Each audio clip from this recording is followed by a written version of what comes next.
Sebuah bus yang mengangkut puluhan orang masuk ke jurang di lokasi wisata Guci, Kabupaten Tegal, Jawa Tengah.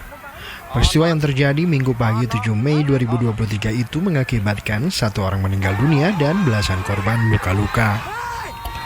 Warga sempat mengabadikan momen saat detik-detik bus berjalan hingga jatuh ke jurang sedalam 15 meter. Menurut pengakuan sopir bus, Romyani, bus saat itu dalam posisi parkir dengan kondisi mesin hidup. Sementara dirinya berada di belakang bus menunggu beberapa penumpang yang belum memasuki bus. Namun secara tiba-tiba diketahui bus berjalan dengan sendirinya. Ia juga mengaku telah memasang rem tangan dan ganjalan pada ban bus.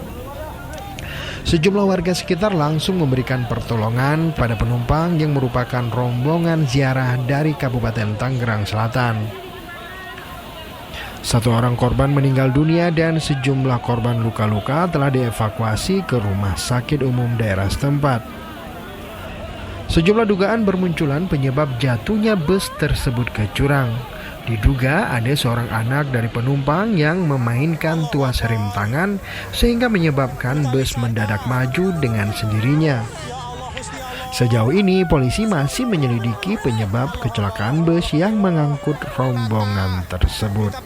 Tamunya siapa ya, Duta?